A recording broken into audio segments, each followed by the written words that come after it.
لله الذي هدانا لهذا وما كنا لنهتدي لولا أن هدانا الله لقد جاءت رسل ربنا بالحق ونودوا أن تلكم الجنة ورثتموها بما كنتم تعملون وصلى الله وسلم على نبينا المصطفى وعلى آله وأصحابه نجوم الهدى وقادة التقى أما بعد.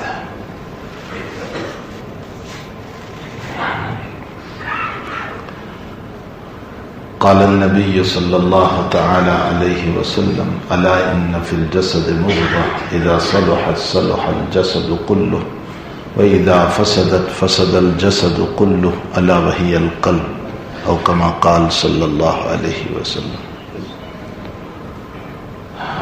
واجب التقریم حضرات علماء کرام، بزرگوں، بھائیوں، دوستوں، عزیزوں، ماشاءاللہ آپ لوگ طلب صادق کے ساتھ دور سے آتے ہیں. طلب صادق بہت بڑی چیز ہے. انسان جب سچی طلب کے ساتھ چلتا ہے تو اللہ اس کے مغفرت کے فیصلے بھی فرماتا ہے. اس لیے طلب صادق بہت بڑی چیز ہے. اور اگر طلب صادق نہ ہو بلکہ اپنی کوئی اور غرض ہو، اپنا کوئی اور مطلب ہو، اور اس سلسلے میں اللہ کی رضا مقصود نہ ہو، تو اس صورت میں چاہے ہم کتنی ہی مشقت اٹھائیں اس کا کوئی فائدہ نہیں ہوتا. اسی لیے تراویح کے باب میں، روزوں کے باب میں نبی علیہ الصلوۃ والسلام فرماتے ہیں کہ من صام رمضان، جس نے رمضان کا روزہ رکھا اور اس کے رمضان کے روزے میں خلوص نہیں تھا، اخلاص نہیں تھا، تو کالظمآ، وہ پیاسے انسان کی طرح ہے. اس کو پیاس کے علاوہ کچھ نہیں ملا، بس وہ دن بھر بھوکا رہا، پیاسا رہا، اللہ کی طرف سے اسے کچھ نہیں ملا. ومن قام فی اللیل، اور جو رات میں کھڑا رہا اور مقصود اس کا ریا یا اور کوئی نیت تھی، فرمایا کہ اس کی رات کا قیام اس کے لیے بجائے نفع کے نقصان دہ بن جاتا ہے. تو ماشاءاللہ طلب صادق جو ہے بہت بڑی چیز ہے. بخاری شریف میں ایک روایت ہے کہ بنی اسرائیل میں ایک آدمی نے 99 آدمیوں کو قتل کیا. پھر اس کے دل میں طلب صادق پیدا ہوئی. جرم تو اس نے بہت کیے، لیکن دل میں سچی طلب پیدا ہوئی کہ میرا اللہ مجھے معاف کر دے. اس نے کسی صاحب سے مسئلہ پوچھا.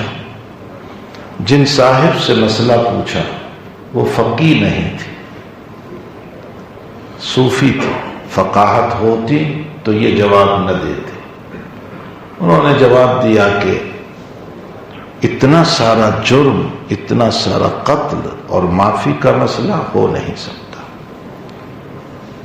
بہرحال اس نے اس آدمی کو بھی قتل کر دیا. 100 کا عدد پورا ہو گیا، لیکن دل میں بے چینی. اب وہ کسی اور سے پوچھنے گیا کہ میری مغفرت کا کوئی مسئلہ ہے، تو انہوں نے بتایا کہ ہاں مغفرت ہو سکتی ہے. یہاں ایک بستی ہے، وہاں اللہ والے رہتے ہیں، نیک لوگ رہتے ہیں، فقہا ہیں، فہیم لوگ ہیں. ان کے پاس آپ جاؤ اور جا کر کیا ان سے کہو، وہ تمہیں راستہ بتائیں گے توبہ کا، کہ اللہ سے کیسے توبہ کی جائے. وہ بھی دعائیں کریں گے تمہارے لیے، اور تم بھی اپنے لیے وہ جو طریق بتائیں اس طرح پر دعا کرنا. اب وہ اس بستی میں جا رہا تھا اور بیچ میں موت آ گئی. تو جہنم کے فرشتے بھی اس کو لینے آئے کہ ابھی توبہ ہوئی نہیں، اور چونکہ یہ اتنے سارے جرم کر چکا ہے.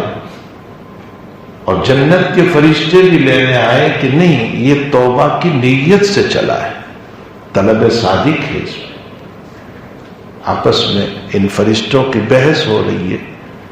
یہ کوئی من گھڑت کہانی نہیں ہے. صادق و مصدوق صلی اللہ علیہ وسلم بیان فرماتے ہیں. آقا صلی اللہ علیہ وسلم نے اس روایت کو بیان فرمایا ہے.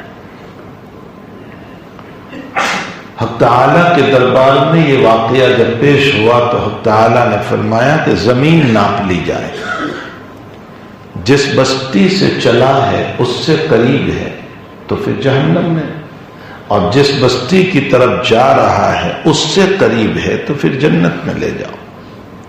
اور رب کریم نے واقعتاً روایت میں ہے کہ وہ جس بستی سے چلا تھا اس سے قریب تھا اور جہاں جا رہا تھا اس سے دور تھا، لیکن اللہ نے جہاں جا رہا تھا اس طرف کی زمین کو سکیر دیا، چھوٹی کر دی، اور جہاں سے نکلا تھا اس کو لمبی کر دی۔ اب جو ناپا گیا تو وہ نصرہ سے قریب تھا، جس بستی میں جا رہا تھا اس کا نام نصرہ، اس سے قریب تھا، اور جس سے نکلا تھا اس سے دور کر دیا۔ فیصلہ یہ ہوا کہ اب اس کو جنت دے دی جائے۔ یہ ہے طلب صادق کا فائدہ۔ جب طلب صادق تھا تو 99 اور 100 کے قاتل کو بھی رب کریم نے بہانہ بنا کر معاف کر دیا۔ اسی لیے شیخ سعدی رحمۃ اللہ علیہ فرماتے ہیں رحمت حق بہانہ می جوید بہا نمی جوید، بہا کا معنی قیمت، پیسے، رحمت حق بہانہ می جوید، بہانہ ڈھونڈتی ہے، بہا نمی جوید، قیمت نہیں دیکھتا اللہ۔ اگر یہاں قیمت دیکھنے جاتا اللہ تو 100 کے قاتل کی مغفرت ہو ہی نہیں سکتی تھی، لیکن وہ قیمت نہیں دیکھتا ہے۔ میں نے اور آپ نے تراویح پڑھی، اگر قیمت پہ آ جائے تو خدا پاک کی قسم ہماری تراویح خیالوں سے بھری ہوئی ہے، مغفرت کا کوئی راستہ۔ اگر وہ قیمت ہی پر آ جائے، ہمارے روزے اس رب کریم کے شرائط کے بالکل خلاف ہے، لیکن وہ بہانوں ہی پر مغفرت کر دیا کرتا ہے۔ کوئی نہ کوئی بہانہ، کوئی نہ کوئی بہانہ دیکھ کر اپنے بندوں کو معاف کر دیا کرتا ہے۔ اسی لیے اس نے جگہ جگہ جگہ جگہ اپنی رحمت کو بیان فرمایا کہ میرا معاملہ تمہارے ساتھ میری رحمت کی وجہ سے ہوگا، تمہارے اعمال کی وجہ سے نہیں ہوگا۔ اگر تمہارے اعمال پر فیصلہ ہو تو میں اور آپ، ہم کوئی بھی جنت کے مستحق ہو بھی نہیں سکتے، اور ویسے بھی ہم کیا جنت مانگے اللہ سے۔ ہمارے حضرت اقدس تھانوی رحمۃ اللہ علیہ فرماتے ہیں میں اتباع روایت میں جنت الفردوس مانگتا ہوں، چونکہ حدیث میں نبی علیہ السلام نے جنت الفردوس کا سوال کرنے کو ہمیں کہا ہے، اس لیے فرمایا میں اتباع روایت میں جنت الفردوس مانگتا ہوں، ورنہ اشرف علی تو نفس جنت کا بھی لائق نہیں ہے، بلکہ اگر اللہ جہاں چپل نکالتے ہیں وہیں جگہ دے دے تو اشرف علی کا بیڑا پار ہو جائے گا۔ آپ انداز لگائیں کہ حضرت کیا فرما رہے ہیں۔ میں اور آپ، ہمیں کچھ اپنے اعمال پر اس طرح کا دماغ میں خیال آ جاتا ہے کہ ہم نے یہ کیا، وہ کیا، فلاں کیا، کچھ نہیں کیا ہے۔ حقیقت میں یہ سب بہانوں کے مسئلے ہیں۔ رحمت حق بہانہ نہیں جوید، بہا نمی جوید، اس طرح کے بے شمار واقعات ہیں جو جناب نبی کریم صلی اللہ علیہ وسلم نے بیان فرمائے ہیں۔ بنی اسرائیل کا ایک واقعہ ہے، حضرت الامام بخاری رضی اللہ تعالیٰ عنہ نے اس کو نقل فرمایا کہ ایک آدمی نے اپنی وفات سے پہلے فرمایا کہ اپنے بچوں کو وصیت کی کہ جب میں مر جاؤں تو مجھے جلا دینا۔ وہ بنی اسرائیل کا مسلمان تھا، غیر مسلم نہیں تھا، لیکن شریعت موصلی پر ایمان رکھتا تھا۔ تو فرمایا کہ میں جب مر جاؤں تو مجھے جلا دینا، اور میری آدھی راہ سمندر میں ڈال دینا، اور آدھی رات جب ہوا چلے تو اس میں اڑا دینا۔ وَقَانَ نَبَّاشًا، وہ کفن چور تھا، اس کا پیشہ جو تھا وہ کفن چوری کا تھا۔ میت کو دفن کرنے کے بعد لوگ جاتے تھے تو وہ کفن بعد میں نکال لیا کرتا تھا اور اس کو بیچ دیا کرتا تھا۔ یہ اس کی صفت بخاری شریف میں آئی ہے، وَقَانَ نَبَّاشًا، اور یہ کوئی بعید بھی نہیں ہے۔ فی زماننا ایسے بھی لوگ پکڑے گئے ہیں علمان الحفیظ علمان الحفیظ علمان الحفیظ کہ جو میت جوان عورتوں سے تدفین کے بعد زنا تک کے واقعات پکڑے گئے. یہ اس امت کے حالات ہیں، اس امت میں حالات ہیں کہ جو ایک جوان لڑکی کی تدفین ہوئی اور اس کی تدفین کے بعد اس سے اپنی ہوس پوری کر رہے ہیں. اللہ تعالیٰ امت کی حفاظت فرمائے.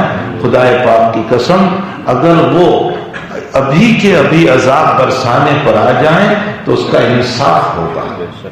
ہمارے اعمال جو ہے نا، اس وقت ہم جس سطح سے زندگی گزار رہے، جس طرح سے ہماری زندگیاں گزر رہی ہے، اگر اس سطح پر اگر ہم نظر دوڑائیں تو حقیقت یہ ہے کہ مسلموں نے رشوت کو جائز کہہ دیا، جواز کے فتوے قول سے نہیں تو اپنے عمل سے اس کے جواز کے فتوے نکال لیے.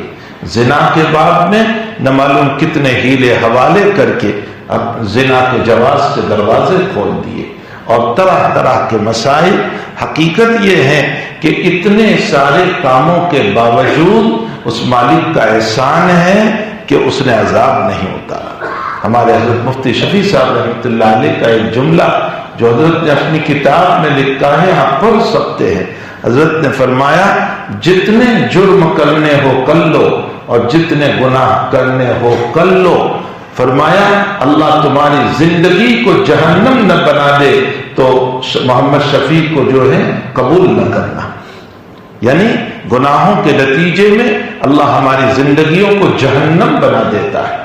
پھر وہ زندگی صرف دل سیاہ نہیں ہوتا، صرف دل کالا نہیں ہوتا، اس کے علاوہ کیا نقصانات ہیں؟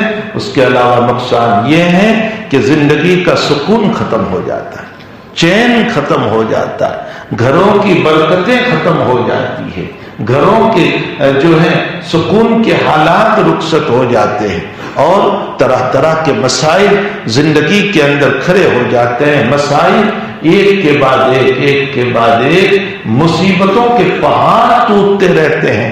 وہ گناہوں کی نحوست ہے. اللہ تعالیٰ دنیا ہی میں گناہ کے نتیجے میں ہماری زندگی کو جہنم بنا دیتا ہے. تو بہرحال طلب صادق بہت بڑی چیز ہے. میں اس پر کہہ رہا تھا کہ وہ کفن چور تھا، اس نے کہا کہ میرے مرنے کے بعد مجھے جلا دینا. اللہ نے اس کو جمع کر لیا، زندہ کر دیا اس کو، اور زندہ کرنے کے بعد اس کو پوچھا کہ تو نے یہ وصیت کیوں کی تھی؟ کیوں یہ؟ کیا تجھے قدرت نہیں، کیا تجھے یقین نہیں تھا کہ تیرا اللہ قادر ہے تجھے دوبارہ زندہ کرنے پر؟ تجھے یقین نہیں تھا؟ تو اس نے کہا تھا. تو پھر یہ وصیت کیوں ہوئی؟ فرمایا اس لیے کہ اللہ میں نے یہ سوچا کہ بھلا تیرے لاکھوں بندے ہیں، تجھے میری کیا ضرورت پڑے گی کہ تو مجھے بلائے گا، اور تجھے کیا ضرورت پڑے گی کہ تو دوبارہ مجھے زندہ کرے گا. اور بعض روایتوں میں ہے کہ تیرے خوف کی وجہ سے، تیرے خشیت کی وجہ سے، تیرے ڈر کی وجہ سے میں نے یہ وصیت کی. حق تعالی نے یہ سن کر اسی پر اسے معاف کر دیا. محدثین اس پر بحث کرتے ہیں کہ وہ بعد الموت کا منکر ہوا اور فلاں ہوا. ہمارے حضرت شیخ یونس صاحب قدس اللہ سرہ نے جواب دیا. سارے جواب اپنی طرف حضرت تھانوی رحمۃ اللہ علیہ نے بھی اس پر جواب دیا ہے، اسی اشکال کا کہ وہ تو دوبارہ زندہ ہونے کا قائل نہیں تھا، اور جب دوبارہ زندہ ہونے کا قائل نہیں تو ایمان نہیں ہوا اس کا. جب ایمان نہیں تو مغفرت کیسے ہوئی؟ تو حضرت تھانوی رحمۃ اللہ علیہ جواب دیتے ہیں کہ وہ جاہل التقدیر تھا، جاہد التقدیر نہیں تھا. جاہل التقدیر کا معنی وہ تقدیر سے ناواقف تھا، منکر تقدیر نہیں تھا، تقدیر کا انکار کرنے والا نہیں تھا، جاہد نہیں تھا، جاہل تھا. لیکن ہمارے حضرت شیخ یونس صاحب قدس اللہ سرہ فرماتے ہیں یہ سارے جواب اپنی جگہ پر. میں یوں کہتا ہوں کہ حقیقت میں خشیت کا لفظ آ گیا، اس سے بڑھ کر کوئی چیز نہیں. یہ لفظ دلالت کر رہا ہے کہ وہ بعد الموت کا قائل تھا، لیکن خوف کی وجہ سے اس نے یہ کہا، اور اللہ نے اسی پر اس کی بخشش فرما دی. تو بہانے جو ہیں اللہ تعالیٰ کے وہاں مغفرت کے جو بہانے ہیں نا، وہ عجیب و غریب ہے. بخاری شریف میں ایک روایت ملتی ہے کہ ایک آدمی کا بنی اسرائیل میں انتقال ہوا، موت ہو گئی اس کی، تو فرشتوں نے پوچھا کہ کوئی نیک عمل ہے تیرے پاس؟ اس نے کہا میرے پاس تو ایسے کوئی خاص اعمال نہیں ہے، البتہ میں ایک تاجر ہوں، تجارت کرتا تھا اور میری بڑی دکان تھی، تو میں نے اپنے مینیجر سے، اپنے دکان کے کارندے سے، کام کرنے والے سے یہ کہہ رکھا تھا کہ اگر کوئی مالدار آ جائے اور خریدنے میں پیسوں میں مہلت مانگے تو اسے مہلت دے دینا، وہ کہیں 2-4 دن کے بعد دے جاؤں گا، 10 دن کے بعد، 15 دن کے بعد مہلت دے دینا۔ اور کوئی غریب آئے اور وہ اپنا عذر پیش کریں کہ مجھ سے پیسے نہیں بن پا رہے، میں جو ہے آیا تو تھا، اب یہ 100 روپے لے کر آیا تھا اور یہ 200 روپے کا کپڑا ہے، میرے پاس 100 ہی روپے ہیں، اب 200 روپے تو ہے نہیں، تو اس کو معاف کر دینا، اوپر کے جو پیسے ہیں اس کو معاف کر دینا۔ بس یہ ایک میرا عمل مجھے یاد پڑتا ہے کہ میں نے اپنے مینیجر سے، اپنے نوکر سے، اپنے کارندے سے یہ کہہ رکھا تھا۔ فرمایا اچھا، اسی بنیاد پر اللہ نے تیری مغفرت فرما دی۔ دیکھیں کیسے اعمال پر اللہ کی طرف سے مغفرت ہو رہی ہے۔ حق تعالیٰ کی رحمت بہانے ڈھونڈتی ہے، ہمیں بہانہ پیدا کرنا چاہیے، ہمیں بہانہ پیدا کرنا چاہیے کہ ہو سکتا ہے میں نماز پڑھ لوں، میری نماز سے وہ مجھے معاف کر دے، میں روزہ رکھ لوں، میرے روزے سے وہ معاف کر دے، میں زکوٰۃ ادا کر دوں، میرے زکوٰۃ سے وہ مجھے معاف کر دے، میں حسن اخلاق یا نیک اخلاق، اچھے کیریکٹر سے زندگی گزاروں، ہو سکتا ہے اللہ اسی سے مجھے معاف کر دے۔ کسی کا حق مجھ پر باقی ہے، میں کوشش کروں کہ ادا ہو جائے، ہو سکتا ہے اللہ اسی پر مجھے معاف کر دے۔ یہ سارے بہانے ہیں جن بہانوں پر اللہ تعالیٰ کی مغفرت ہوا کرتی ہے۔ تو بہرحال اس آدمی کی مغفرت اسی پر ہو گئی کہ وہ طلب صادق کے ساتھ تھا، 100 کے قتل کے باوجود اللہ نے مغفرت فرمائی۔ تو طلب صادق جو ہے بہت بڑی چیز ہے۔ لیکن اس روایت سے یہ بھی پتا چلا کہ مسئلہ پوچھے تو کسی فقیہ سے پوچھ لیں، کسی فہیم سے پوچھ لیں، کسی عالم سے پوچھے، کسی مفتی سے پوچھے، اس لیے کہ صوفی سے پوچھو گے تو نتیجہ یہ ہوگا کہ وہ منع کر دے گا۔ روایتوں میں یہ بھی ایک واقعہ ملتا ہے کہ جریج آپ نے سنا ہوگا، بڑا اللہ والا جو بنی اسرائیل میں گزرے ہیں، بہت بڑے اللہ والے تھے، وہ ان کا اپنا ایک عبادت خانہ تھا، اس میں عبادت کرتے بھی تھے، لوگ بھی آتے تھے عبادت کرنے کے لیے، اللہ اللہ بھی ہوتا تھا، ذکر بھی ہوتا تھا اور خوب عبادتیں بھی اس میں ہوتی تھی۔ ایک دن ایسا ہوا کہ ایک عورت جو ہے اس کے دروازے پر ایک بچہ لے کر بیٹھ گئی۔ اب لوگ نماز پڑھ کے نکل رہے ہیں ذکر عبادت کر کے، تو اس عورت سے پوچھا کہ یہ بچہ کیسا ہے؟ تو اس نے کہا یہ جس کو تم اللہ والا سمجھتے ہو نا، اسی نالائق کا بچہ ہے، اس نے میرے ساتھ زنا کیا، اس سے یہ پیدا ہوا ہے۔ امت کا مزاج تحقیق کا تو ہے نہیں، نہ پہلے تھا نہ آج ہے۔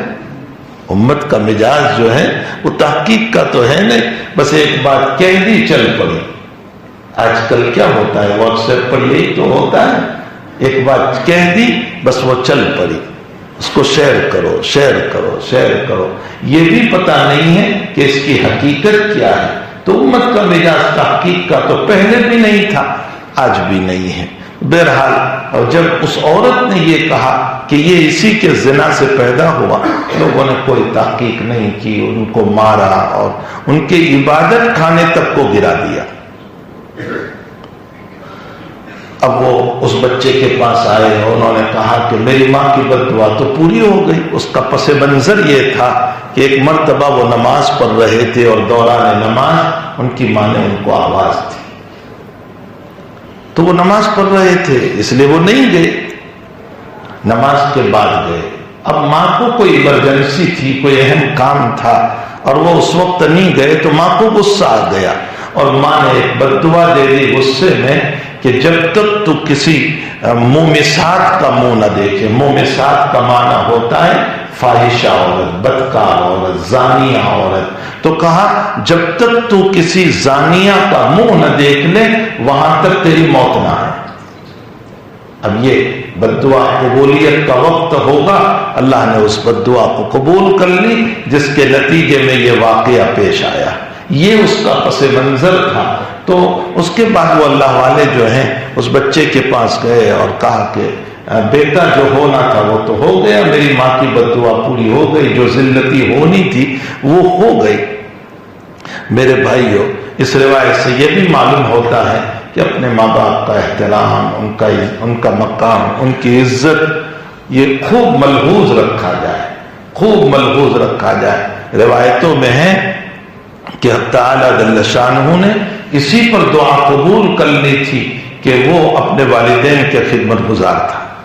وہ تین جو غار میں گئے تھے اور اچانک بڑی چٹان آئی اور دروازہ بند ہو گیا، نکلنا مشکل، اور چٹان اتنی بڑی تھی کہ وہ ہٹا بھی نہیں سکتے تھے، تو ان تینوں نے اپنی زندگی میں جو اخلاص والا عمل تھا اس کو یاد کر کے دعا کی۔ ایک نے دعا کی کہ اللہ، میرے والدین ضعیف اور کمزور تھے، میں ایک مرتبہ دور چلا گیا اور جب رات میں آیا تو میرے والدین سو چکے تھے، تو میں نے بھوکے سو گئے تھے، دودھ پلانا جو ہے دودھ لے کر کے سر پر کھڑا رہا، اٹھانا میں نے پسند نہیں کیا۔ اب یہاں روایت میں ایک اشکال ہوتا ہے کہ اس میں یہ بھی ہے کہ میرے بچے پاؤں میں روتے رہے اور میں نے جو ہے والدین کو پہلے دودھ پلانا پسند کیا، تو یہ تو ظلم ہوا میرے اوپر۔ ابھی 2-4 مہینے قبل واٹس ایپ سے سوال یہی آیا تھا، دہلی کے کسی عالم نے مجھے لکھ کر کے بھیجا تھا کہ اس پر یہ اشکال ہوتا ہے، اس کا کیا جواب ہے؟ تو بہرحال جو جواب حافظ صاحب نے دیا ہے وہ بھی میں نے لکھا، اور ایک جواب ہمارے حضرت شیخ یونس صاحب قدس سرہ نے دیا تھا۔ فرمایا بچوں کا تو مزاج ہی ہے کھانے کے باوجود روتے رہتے ہیں، بچوں کا تو مزاج ہے کہ وہ کھانے کے باوجود روتے رہتے ہیں، ورنہ کوئی باپ اتنا ظالم نہیں ہوتا ہے کہ بالکل بھوکے ہو اور ان کو نہ کھلائے۔ ان کی ماں گھر میں تھی، کچھ نہ کچھ تو کھلایا تھا ان کو۔ یہ ماں باپ ضعیفی میں دودھ پر گزارا چل رہا تھا، یہ مسئلہ تھا اصل۔ تو بہرحال رات بھر وہ سر پہ کھڑا رہا، اللہ میرا عمل اگر تجھے پسند ہو تو یہ پتھر ہٹا دے۔ پتھر تھوڑا سا خود بخود ہٹ گیا۔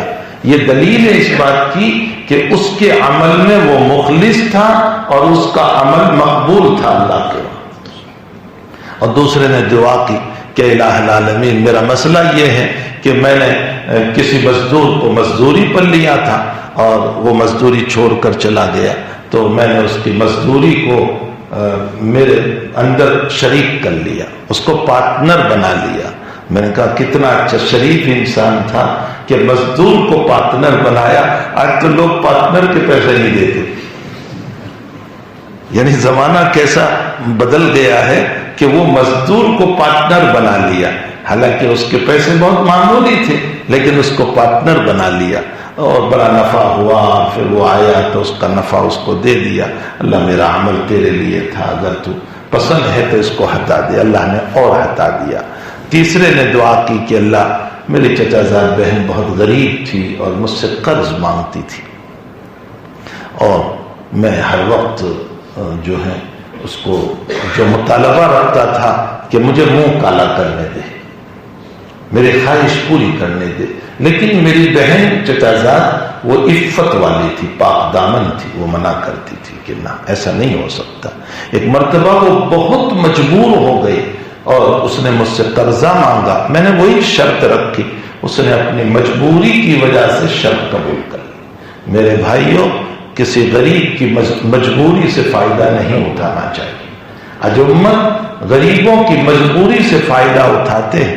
کوئی غریب ہے اس کا مکان کم قیمت میں لے لیتے ہیں، کوئی غریب ہے اس کی زمین کم قیمت میں لے لیتے ہیں، کوئی یتیم ہے اس کو زکوٰۃ کی رقم دے کر اس بچی سے ناجائز فائدہ اٹھاتے ہیں۔ میرے بھائیوں، اللہ کا عذاب نہیں اترے گا تو کیا ہوگا؟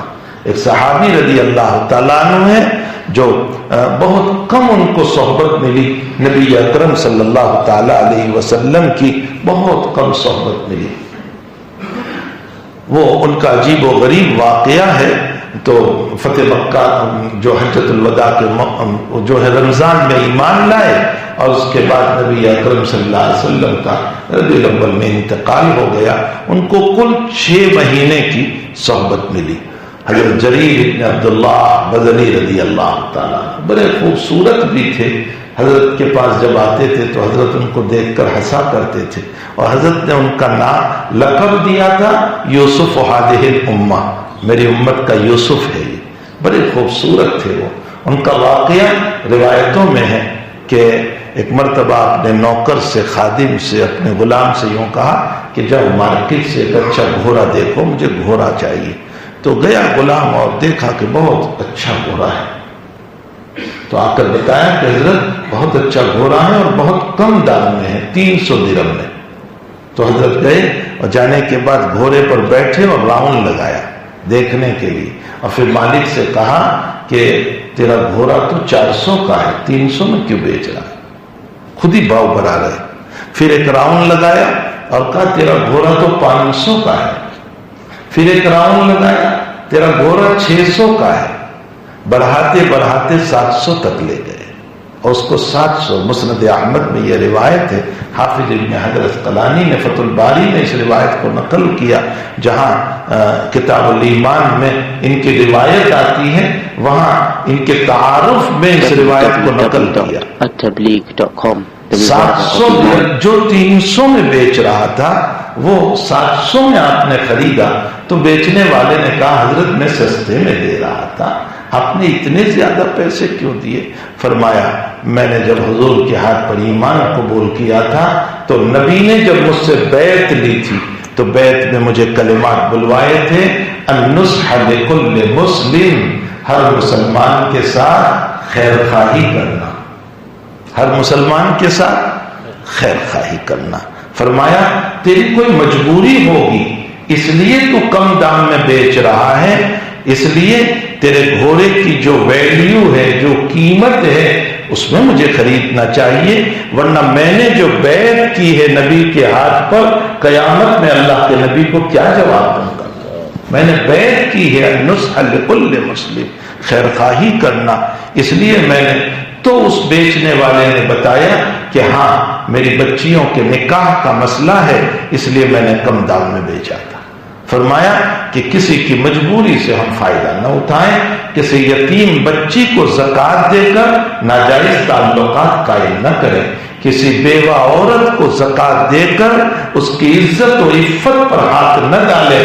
یاد رکھو کوئی نہیں دیکھتا، میرا مولا ضرور دیکھ رہا ہے، وہ اللہ پکڑ کرے گا، وہ حالات ایسے ڈال دے گا جس کی وجہ سے ہم جو ہیں اپنی زندگی کے اندر پریشانیوں کے سامنے سے باز نہیں آئیں گے۔ تو بہرحال وہ تیسرے نے کہا کہ میں جب اپنی بہن کے قریب گیا، میں نے اس کو 100 درہم دیے یا 100 دینار تھے، وہ میں نے دیے۔ جب اس کے قریب گیا تو جانے کے بعد اس کی زبان سے ایک جملہ نکلا، حالانکہ کپڑے اتار چکا تھا، یہ حدیث شریف میں ہے کہ کپڑے اتار چکا تھا اور بالکل قریب ہو چکا تھا، اور چچا زاد بہن نے کہا اتق اللہ، اللہ سے ڈر، اور اس خاتم کو حرام طریق پر نہ کھول، یعنی تو غلط کام کر رہا ہے۔ فرمایا اے اللہ تیرا نام آ گیا، میں اسی حالت میں اٹھ گیا۔ بتاؤ میرے بھائی کہ جب کوئی پہنچ گیا ہو، بالکل کپڑے اتار دیے ہو، کیا وہ ہٹ سکتا ہے وہاں سے؟ ہرگز نہیں۔ اس کو جس نے ہٹایا وہ اللہ کا نام تھا، اللہ کا ڈر تھا۔ فرمایا میں وہاں سے ہٹ گیا، اللہ میرا یہ عمل اگر تیرے لیے ہے تو اس پتھر کو ہٹا دے۔ اللہ نے اور ہٹا دیا اور نکلنا آسان ہو گیا۔ بہرحال اس روایت میں ہے کہ ماں باپ کی رضا یہ بہت بڑی چیز ہے۔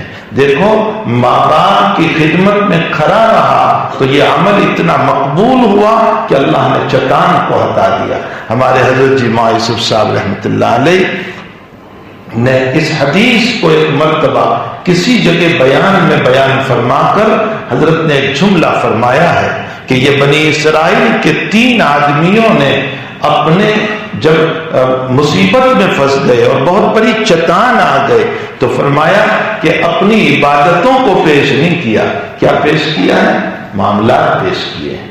یہ نہیں کہا کہ اللہ میں بہت روزے دار ہوں پتھر ہٹا دے، میں بہت نمازیں پڑھتا ہوں پتھر ہٹا دے، میں بہت حج کرتا ہوں پتھر ہٹا دے، میں بہت عمرے کرتا ہوں پتھر ہٹا دے.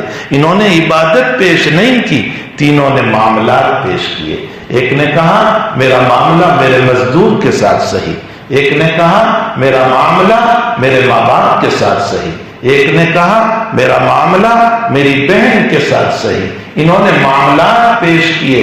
فرمایا کہ بنی اسرائیل کے ان 3 افراد نے اپنے معاملات پیش کیے، اللہ نے دنیا کی چٹان کو ہٹا دیا.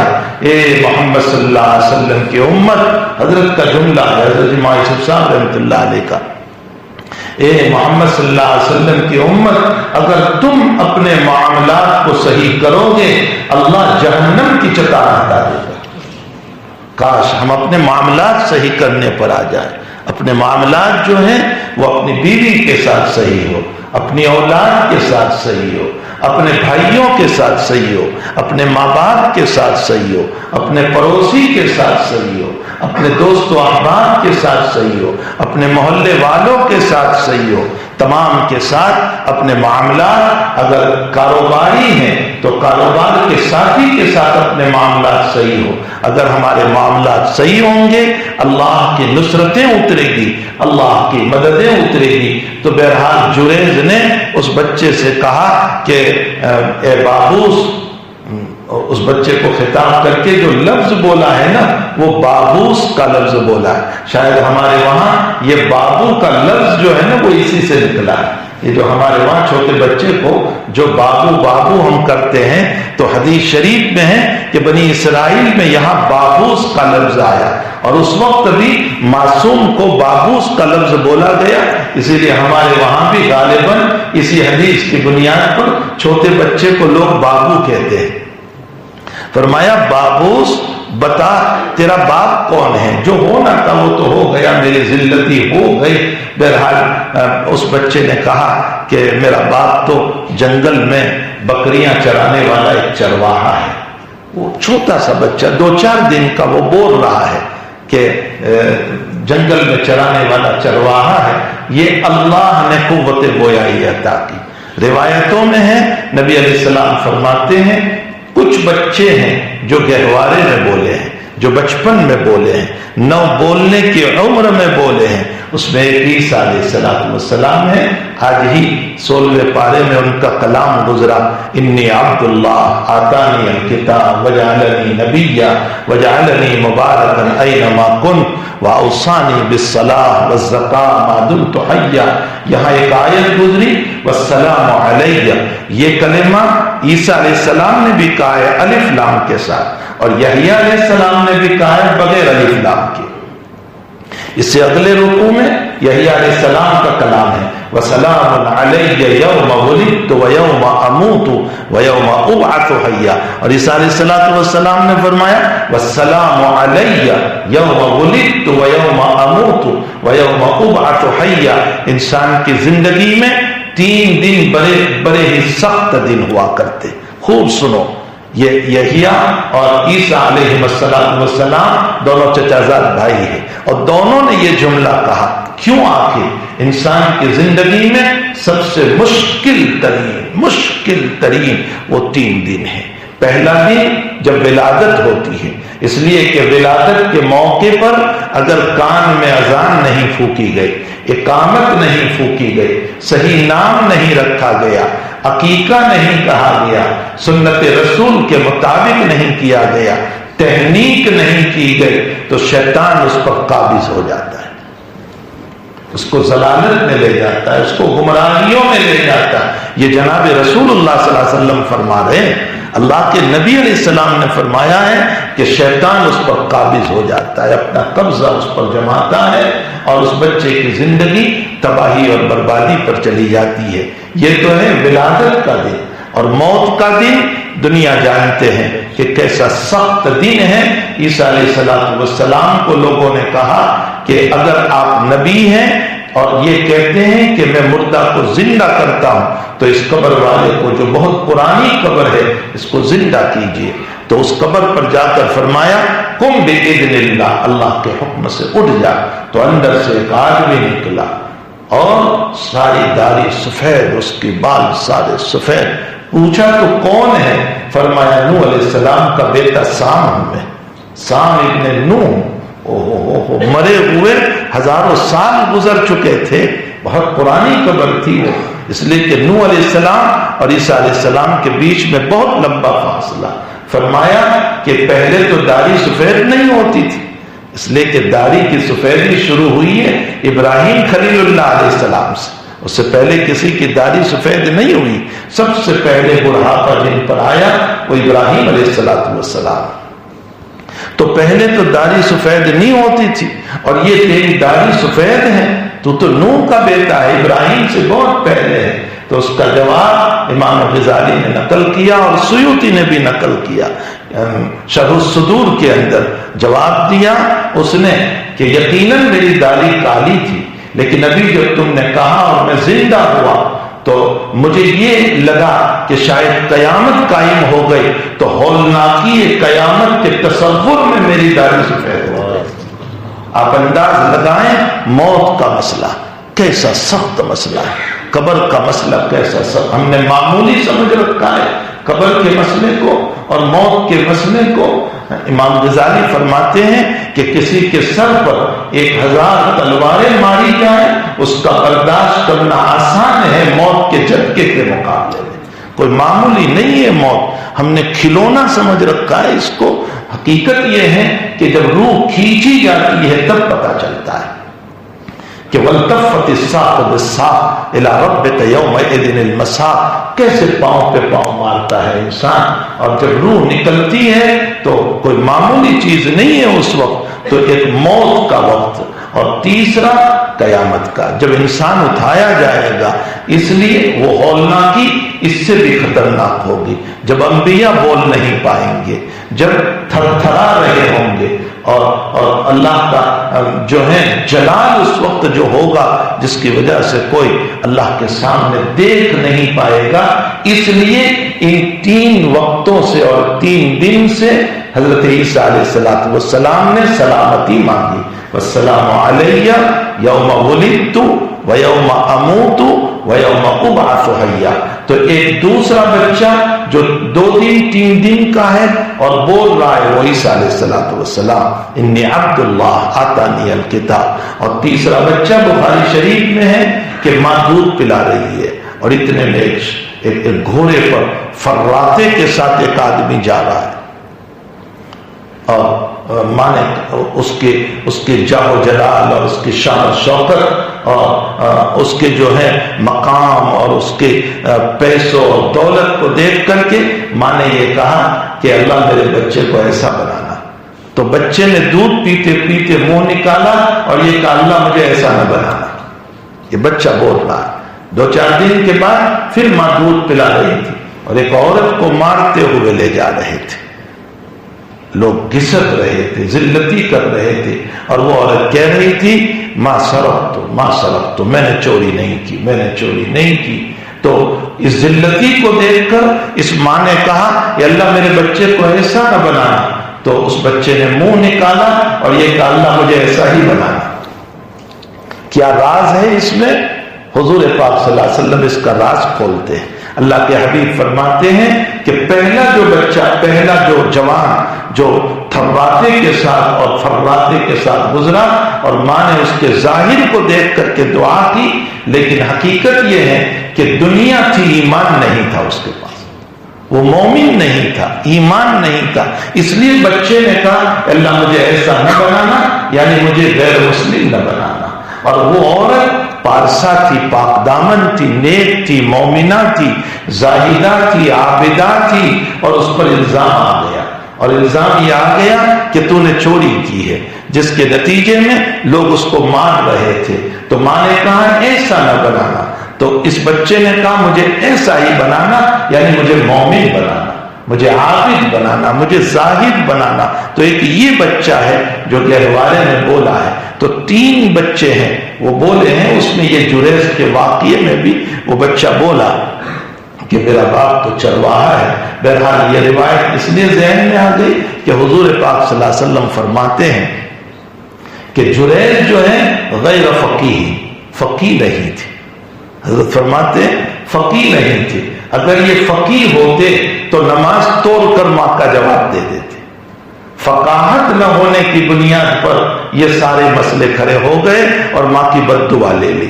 معلوم ہوتا ہے علم بہت بڑی چیز ہے، فقاہت بہت بڑی چیز ہے، اس لیے انسان کو تفقہ علم حاصل کرنا چاہیے۔ حضور پاک صلی اللہ علیہ وسلم فرماتے ہیں فقیہ واحد اشد علی الشیطان من الف عابد۔ فرمایا ایک فقیہ، ایک عالم، ایک 1000 عابد سے زیادہ شیطان کے لیے بھاری ہے، اس لیے کہ عابد کو عبادت سے ہٹانا شیطان کے لیے آسان ہے، لیکن فقیہ کو عبادت سے ہٹانا بہت مشکل ہے۔ بہرحال اس سے علم کی فضیلت بھی معلوم ہوتی ہے۔ خیر بات سے بات چل پڑی، اور مجھے تو اس حدیث شریف کے سلسلے میں کچھ کہنا تھا کہ ہمیں اپنے دل کو کیسا بنانا چاہیے، اسی لیے میں نے حدیث شریف پڑھی تھی، الا ان فی الجسد مضغہ اذا صلحت صلح الجسد۔ انشاءاللہ کل کی مجلس میں ہم اپنے دل کو بنانے کے سلسلے میں کچھ باتیں کریں گے۔ بس آج ذہن میں یہی آ گیا کہ آپ دور دور سے آتے ہیں اور عشاء کی تراویح اپنے گھر پہ پڑھتے ہیں، پھر اس کے بعد آپ آتے ہیں۔ ظاہر سی بات ہے کہ جب تراویح پڑھ کے آپ فارغ ہوتے ہیں تو آپ کی طبیعت چاہتی ہوگی کہ آرام کر لیں، سو جائیں، تھکاوٹ ہے، دن بھر کے آپ تھکے ہوئے ہیں، کھیتوں میں آپ کام کرتے ہوں گے اور جگہوں پر کام کرتے ہوں گے، پھر آپ نے افطاری کی، افطاری کے بعد ویسے بھی بدن سست ہو جاتا ہے، پھر آپ نے تراویح پڑھی اور تراویح پڑھ کر کے پھر اتنے دور تک یہاں تک آنا، یہ آپ کے طلب صادق کی دلیل ہے، آپ کے سچے طلب کی دلیل ہے۔ اور میں نے شروع ہی میں پہلی حدیث بتائی کہ جب سچی طلب ہوتی ہے اللہ مغفرت کے فیصلے فرماتے ہیں، اللہ تعالیٰ اپنی طرف سے عنایتوں کے اور رحمتوں کے فیصلے کرتے ہیں۔ معلوم ہوتا ہے آپ کا یہ آنا بیکار نہیں ہے، عبث نہیں ہے۔ انشاءاللہ اس پر اللہ ہماری مغفرت فرمائیں گے، انشاءاللہ اللہ نظر کرم سے ہمیں دیکھے گا اور نظر عنایت سے ہمیں دیکھے گا۔ اللہ پوری زندگی ہمیں طالب صادق بن کر زندگی گزارنے کی توفیق عطا فرمائے۔ سچے طالب بنو، چاہے چھوٹا عمل ہو چاہے بڑا عمل ہو، ہر عمل کے اندر طالب صادق بنیں گے تو انشاءاللہ تعالی طلب صادق کی وجہ سے اللہ چھوٹے چھوٹے عمل پر بھی ہماری مغفرت فرما دے گا۔ میں نے بتایا بہانمی جویت وہ قیمت کو نہیں دیکھتا ہے کہ تم نے اتنا بڑا عمل کیا اور 10 لاکھ روپے میرے راستے میں دے دیے، وہ اس کو نہیں دیکھتا ہے، وہ یہ دیکھتا ہے کہ تمہارے دل کا اخلاص کتنا ہے، تم سچے کتنے ہو۔ دنیا کا ہر محبوب اپنے محبوب کو اور ہر دوست اپنے دوست کو وہ اس کے دل کو ٹٹولتا ہے، حالانکہ دنیا کی دوستی ہے، لیکن اس میں دیکھتا ہے کہ یہ سچی محبت ہے یا بناوٹ ہے۔ جب دنیا کا محبوب ہمیں محبت کے معیار پر ٹٹولتا ہے تو کیا ہمارا خالق ہم کو نہیں ٹٹولے گا کہ تم سچے ہو یا نہیں؟ تمہارے اعمال میں تم سچے ہو یا جھوٹے ہو، یا تم ویسے ہی دعویٰ کرتے ہو میری محبت کا؟ اللہ ہم سب کو اللہ کی سچی اور پکی محبت نصیب فرمائے، جناب نبی کریم صلی اللہ علیہ وسلم کی سچی عقیدت اور محبت نصیب فرمائے۔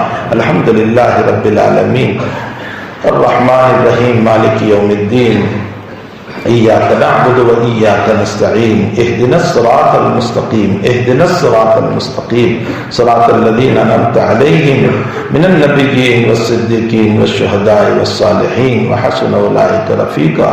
اللہم اعنا علی ذکرک وشکرک وحسن عبادتک۔ اللہم اجرنا من النار، اللہم اجرنا من النار، اللہم انک عفو تحب العفو فاعف عنا یا کریم۔